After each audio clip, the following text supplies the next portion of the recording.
All right, let's get to rolling, man. Get my questions. All right, man. So look, we're here, man. I got a special guest with me. I got my boy Lee Grimes, man, an old teammate of mine, a guy who's coached at the college level, man, and here to answer all the questions that you guys have for me. So, man, go on, Lee, introduce yourself. Tell them about yourself, man. Where you from, your coaching history, all that stuff, man. Go on and introduce yourself. Well, Lee Grimes, played with JP back in the day, back in the heyday. Yeah. I've been coaching 14 years. So I played 5 to 9 at Texas A&M, spent a year bouncing around, and always knew I wanted to be a coach, and kind of got thrown into it. In 2010 was my first year, and I started at a small Division II school as a GA there. And then I made my way. I coached 1 year of high school in Lubbock. And then I went to a Division III school out in East Texas. Went from there to Minnesota. I was a GA up there for Tracy Clays and Bart Miller. And then I finally got the call from Jim Turner to come back home, and came back as a GA, got elevated to a QC when Jimbo got there. Spent 2 years with Jimbo. Spent a year at UNC Charlotte over there in the Conference USA as the offensive line coach. Then Les Miles called me when he was at Kansas, went over there, was his O-line coach, and now I'm at IMG Academy over here in Bradenton, Florida, just trying to help these kids get recruited the same way y'all are. Hey, man, I like it, man. I like it. So before we get into that, how you liking IMG, man? Tell some of the kids about it, because I do have some boys that I can throw your way now that are IMG worthy. So tell them why, what IMG's like, man, what they can expect, and why they should go to IMG.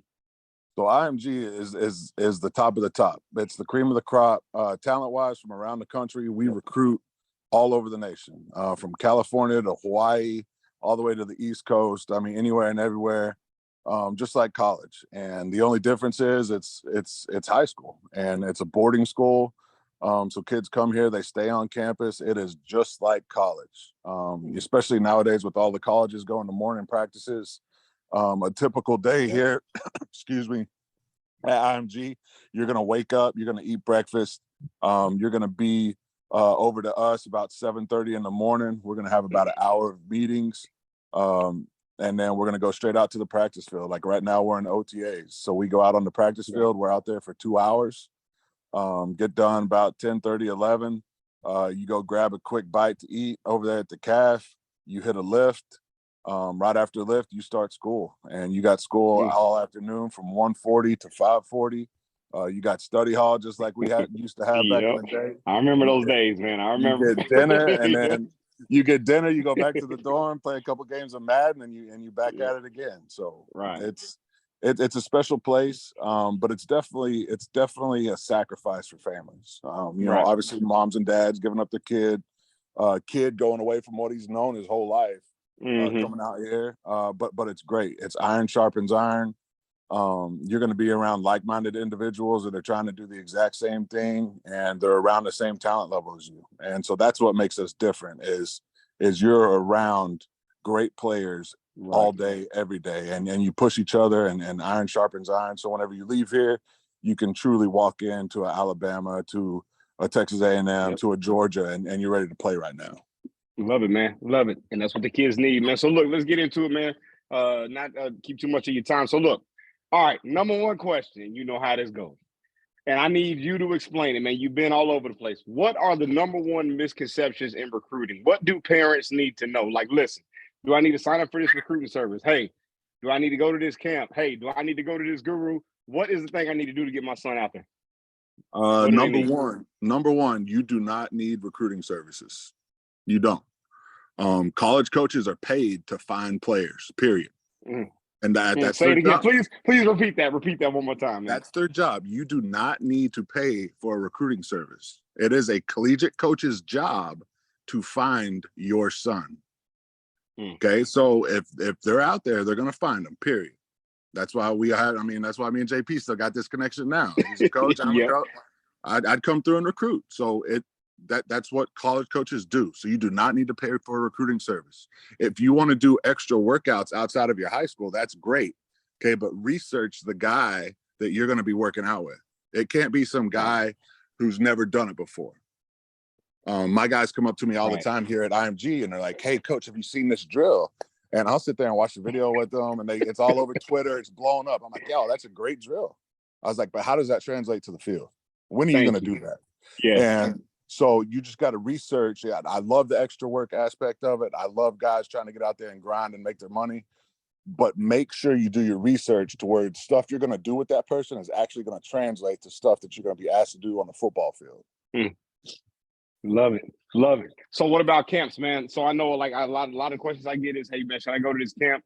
So when we talk about camps, there's two parts to this. We got the school camps over the summer, like you already know, like the camps that you guys do at IMG, or we got like the let's say the FBUs of the world, just throw some stuff that people would know, like the FBUs, the next gens. What type of camps do they need to be attending, man, in order to get seen? The number one is collegiate camps. So you need to go to campus and you need to get in front of that coaching staff. And I know that's tough. I mean, because there's only like 2 or 3 weeks there where guys are hosting camps. So you got to really pick, the top 5 to 10 schools that you are truly interested in, and go to those camps and get in front of those coaches. Have them get a name with the face. They get to see you work out. They get to see your work habits, your work ethic. Some of the intangibles that you can't see on film, they get to see first person. And so collegiate camps are always number one. The FBU stuff and the other like mega camps, those are okay. I mean, it's always great to go out there and compete against people, but those aren't a necessity. Like those aren't getting seen by a lot of college coaches. That'll get you the recruiting pub that everybody wants. But you don't need that. You need to go and get in front of the coaches, go to the junior days, go to those visits, go and get on campus and get in front of them and shake their hand, look them eye to eye, and let them see you in person. Man, love it, boy. You just saved a whole lot of people money, man. Right there. So look, all right, man. We know you coach the O-line, man. We had our run-ins when I used to knock you on your butt a little bit back in the day. Calm down now. You know that? Don't be lying. Don't be lying to me. Hey, man. I ain't lying. Let's pull the film up there, man. You might have ran around me, but you didn't run through me. Hey, boy, you sure did. Hey, man, I ran right around you, dog. That tackle. Now, listen, man. You the O-line. So look, let's specifically address the O-line. All right, you give me a global view, then we go specific with the position. What are you looking for as a coaching staff? What are you looking for in players, like characteristics and all that? And then specifically for the O-lineman, man, what are you looking for when it comes to that? So O-lineman, number one thing I'm looking for is finish. Like I want to see you playing hard. I don't want to coach lazy dudes. And I mean, laziness, it's got no room for any position, in my opinion, on the football field, but especially offensive line. Like you got to be a tough sunbuck. You got to get after people, play after play after play after play after play. And I go through and watch more game film than I do highlights. I'll watch highlights to get interested in you, and then I'm going and I'm pulling up your game film just like I would do at Kansas or Charlotte. So you got to be nasty. You got to be tough. You got to finish. And then some of like the physical aspects, I don't get caught up in height a whole lot. I get caught up in length. Okay, so I want to see your arm length. I want to see the way you bend, especially in your hips. Are you able to transition all the power cleans, all the hang cleans? Can you transition that to the football field? Are you rolling your hips on contact? Are you driving your feet through people? A lot of people have, guys doing, quick feet and footwork ladder and all that. That is great. Okay. But you got to be able to do that with the base while maintaining power. And that type of stuff. So flexibility is key, especially up front. I mean, you got to have it at from center all the way out to tackle. I mean, obviously you want your tackles being a little bit longer, a little bit taller. That'll be, your 6'4", 6'5", 6'6" guys.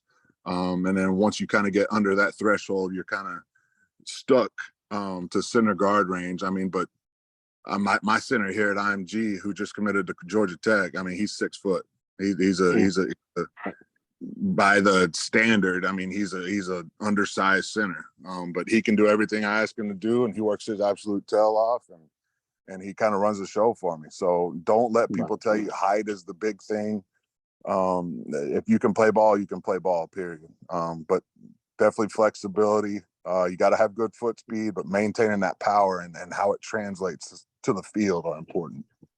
Man, I love it, man, because you went into size, all that. I hear that all the time.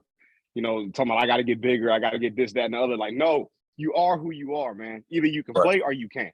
It is what it is. You know what I'm saying? I'm glad they said that they heard it from you. Thank God, man. Finally. You know what I'm saying? All right, so look, let's do it like this, man.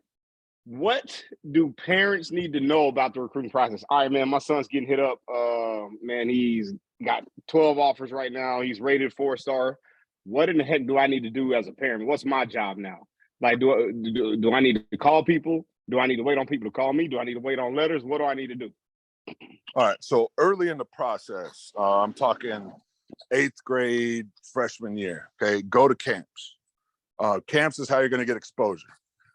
So as far as camps go, once you leave their campus, they're not going to be able to contact you. I think they open it up to the junior year now. So you're going to get letters in the mail. If you go to camp and you shine, which you will, you're going to start getting letters probably your freshman, sophomore year. It's accelerated a little bit from back whenever me and JP were coming out. But freshman, sophomore year, you start getting letters. That sophomore year, they should start coming around to the schools. And, hopefully you've got a couple players at your school that are older that they're coming to see, and they're going to see you there as well. And really kind of that sophomore summer going into your junior year is when you're going to start hearing from coaches, and they're going to, either it's a phone call from them, a text message, or it could be kind of going through the back channel, going through the high school coach, going through JP to get to y'all. But they're going to be, hey, we want you to come to camp. We want you to come to this, visit, blah, blah, blah, blah, blah. The main thing I'm going to tell you is don't freak out. Don't freak out early. I mean, Yes. back in my day, I didn't get any college offers. I was an all Big 12 player. I didn't get any college offers until my junior year. Right. So all these kids nowadays you see getting offers in 8th grade and freshman year. I mean, none of those. Okay. Those aren't committable. Thank you. I was about to say, can you please address that, man? Please address that. Go ahead. Yeah.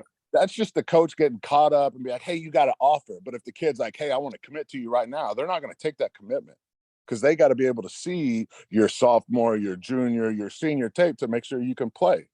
Otherwise, you're just going to be another statistic of a kid who got offered by, Alabama or Georgia as an 8th grader and never panned out. They ended up getting a scholarship pulled whenever they're like, hey, Coach Saban, I want to come there. And he's like, who are you again? Right.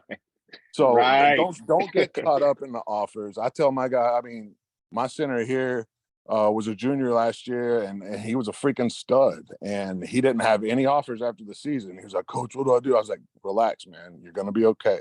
Right. College coaches come down, they come through, and they're looking at all the other guys. I'm like, hey, you need to take a look at my center. And they're like, holy snap, Coach, he can play. I'm like, yeah, he can. So that's how it's going to happen. It's all the good recruiters. It's all word of mouth. It's all, relationships with high school coaches and who you know. And if that recruiter's doing his job, once they get really interested in you, you're going to get to know them.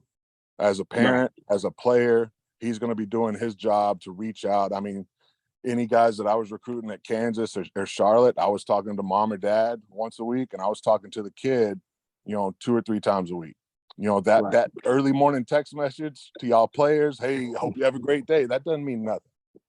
Okay. When he starts actually, getting to know you and letting you get to know him, like I'd have my son, Deacon, who I just put down to bed, I'd have him on the phone FaceTiming these dudes and letting them get to know me, the true me, not just the coach you're going to see, that's putting his foot in your ass on the football field. And so whenever that stuff starts happening, the college is serious about you. And then that recruiter's doing his job. Boy, you spitting that truth, boy. You done broke a whole lot of hearts. Ooh, you done broke a whole lot of hearts right there. But hey, they need to know that. It's the truth, man. It's the truth. And you live that life. Yeah. Yep.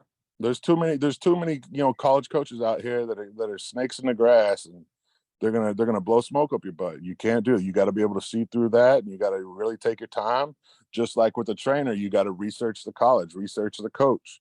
See where he's been. Is he a guy that bounces around from place to place to place? Okay, well, he's probably not going to be there very long. If he's your position coach, he's probably not going to be coaching. So you got to do all that research in the back end, and take your time, man. Don't let a college pressure you ever. Don't let, if they really want you to go wait. Boy, this is good, man. Ooh, this is good. They need to hear that. All right, so look, 2 more questions, man, and we up out of here. All right, what are the red flags, man? So we got social media now. I know that you guys pay attention to certain characteristics off the field. What are the things that you look at a player and you go, nah, I'm done. I'm good. I don't need to see anything else. I'm done with them. What are those things that those players need to know when it comes to that? If you're I mean, pardon my French, but just don't be a jackass on social media, man. I mean, be careful of what you're following, what you're liking, what you're retweeting, man. When you put stuff out there, reread it and make sure that you're saying what you want to say. Too many, social media nowadays, I mean, it's unbelievable. The way that, things get blown out of proportion, and the way that this generation, you always have a camera. Excuse me. You always have a camera on you, period. Right. Back in our day, we didn't have that. We could go Right. out and do stupid stuff. You can't do that nowadays. You got a camera in your face. So just you got to have integrity, and what you put on social media is who you are being perceived as. So you got to be careful with that. So if you're putting out a bunch of cuss words and all that, that's gonna start raising some red flags, some yellow flags, and the coaches are gonna do more research, and they're gonna be calling the coaches and teachers at your school to figure out who you really are. Because if that's who you really are, they don't want you around. So you got to be careful with social media, man. I mean, it is a loaded gun, and it is waiting to go off.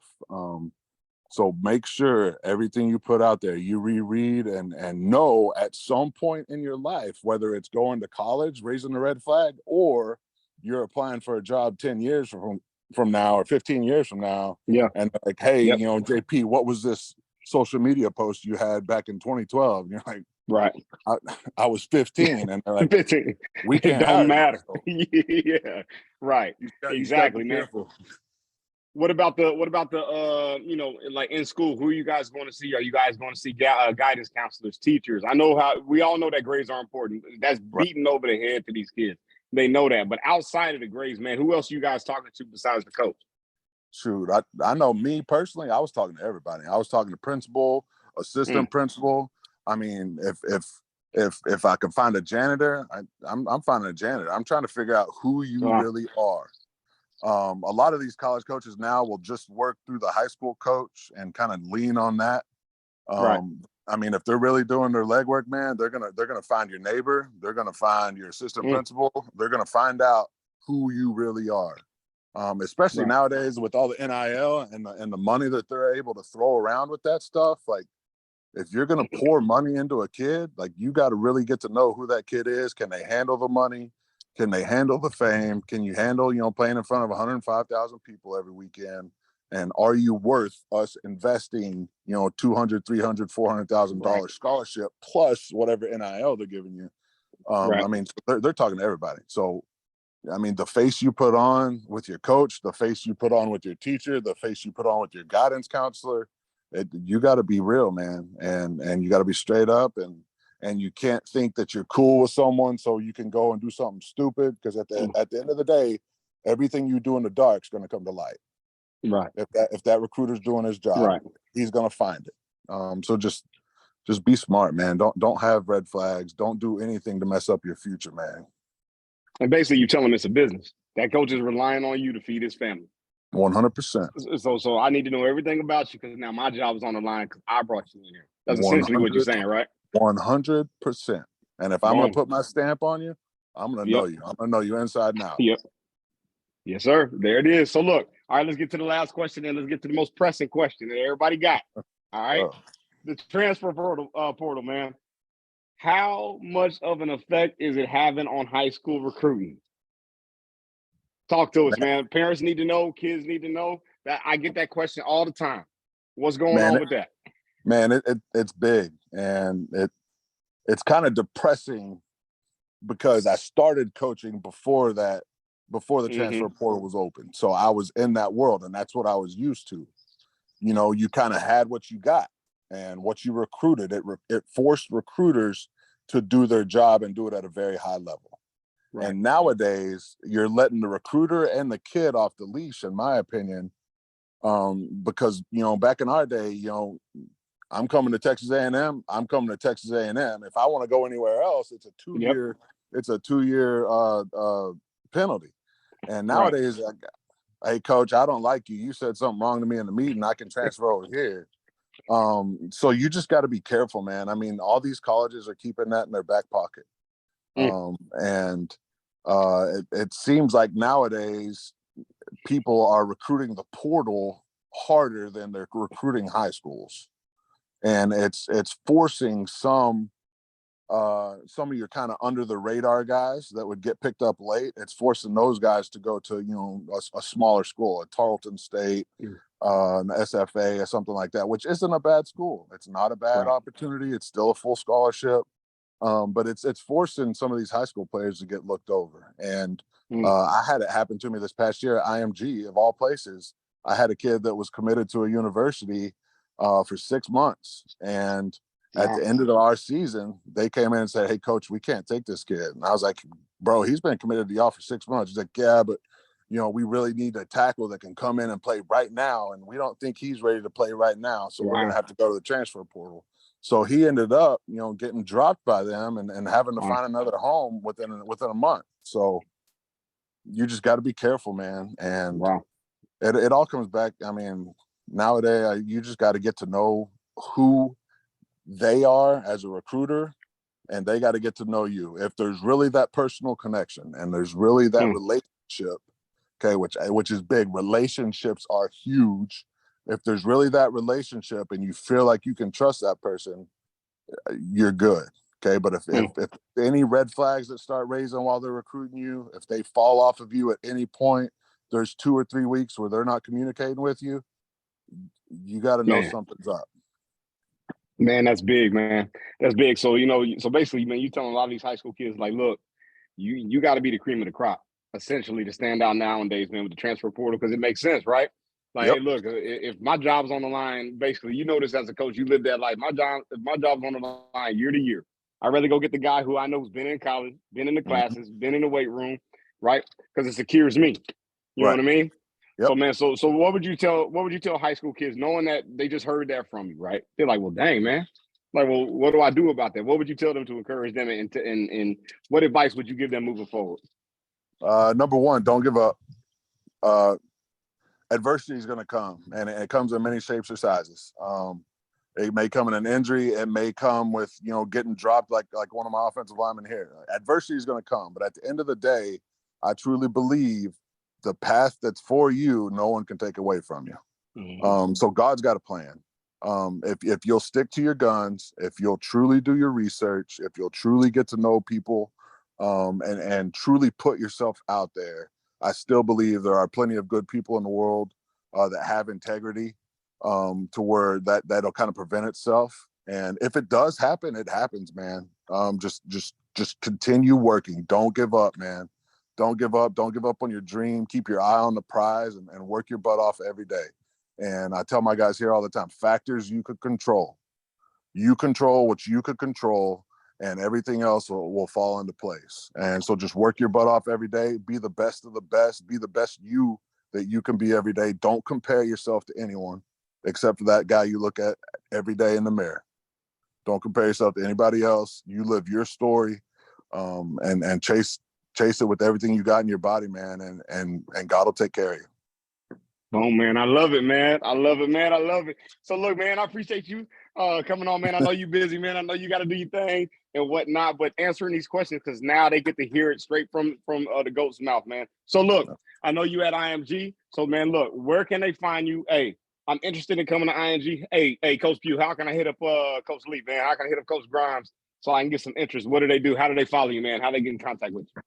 You can hit me up on Twitter. I'm not sure what my Twitter, I think it's at Lee Grimes 74. If you look at Lee Grimes, that's a daggone shame, man. That's a daggone shame, y'all. He ain't changed not one bit, y'all. Hey, you'll see my picture. You'll see the bright, shiny red hair and the mug. You can't miss me. I mean, y'all. He's like 6'9", 400 pounds, man. You can't miss him, man. God, dog, man. But follow me on Twitter, and then if for some reason I don't hit you back, I mean, obviously I'm old school. So if I don't hit you back, get a hold of JP. He's got my number. He can reach out to me, and even if it's not IMG, I'll help you in any way I can. Whether it's recruiting, you got questions, mom and dad want to talk, whatever it may be, man. I'm an open book. I'm one of the good old boys, so I'll take care of you. And JP's like family, man. So he's one of my people. I'll take care of his people too.